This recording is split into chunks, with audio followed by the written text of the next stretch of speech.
सर्व देवांनी फुलांचा वर्षाव केला। आता ज्ञानोबाराय आपल्या चारी भावंडांना सांगतात की माझ्यानंतर तुम्ही समाधी घ्या। निवृत्ती दादा, तुम्ही त्र्यंबकेश्वरला जा आणि तिथे समाधी घ्या, त्यानंतर आपली भेट वैकुंठात होईल। पण मुक्ताबाई ज्ञानदादाला म्हणतात, ज्ञानदादा तुम्ही समाधी घेतायत, निवृत्ती दादांनाही समाधी घ्यायला सांगतात, मग माझा सांभाळ कोण करेल? तुम्ही विठ्ठलाला सांगा ना माझा सांभाळ करायला। रुक्मिणी आई साहेबांना सांगा, पुंडलिकाला सांगा की त्यांचं प्रेम माझ्यावर असंच असू दे आणि मला सांभाळा।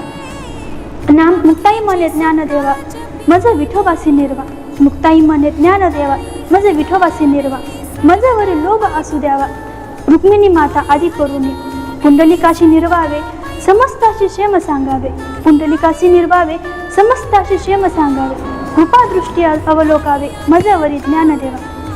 ज्ञानोबा माऊली निवृत्ती दादांना समाधीची आज्ञा देतात। त्यानंतर त्यांना सांगतात की स्वपनदेवांना समाधी देऊन तुम्ही लगेच वैकुंठामध्ये या।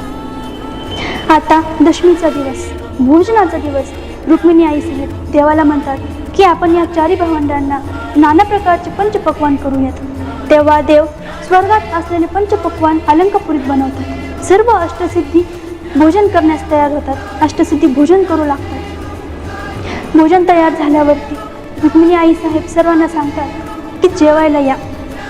अक्रूरजींना सांगतात की सर्वांना जेवायला बोलव। उद्धवजी सर्वांना पाठ वाटतायत, राही रुक्माई पंचामृत देत आहेत, ताट वाटतायत आणि स्वतः रुक्मिणी आई साहेब सर्वांना जेवायला वाटतायत। पांडुरंग परमात्मा सर्व ब्राह्मणांची पूजा करतायत। जेवणासाठी मुगाच्या डाळीचे वरण, तूप, दूध, भात, नाना प्रकारचे भात, भाजी, पुरणपोळ्या, कामधेनू गाईचे तूप, दूध, दही असे सर्व प्रकारचे पंचपक्वान होते। शिरा होता, सर्व प्रकारचे पंचपक्वान होते। रुक्मिणी आई साहेब सर्वांना चारी भावंडांना आणि येणाऱ्या जाणाऱ्या सर्व वाटसरूंना जेवायला वाढतायत।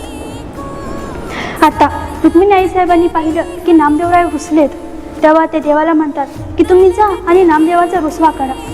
तेव्हा मने रुक्मिणी नामा आना बुजावुनी, तेव्हा मने रुक्मिणी रामा आना बुजावुनी, आपले नि हत्ती चक्रपाणी त्याचे घास घालावे।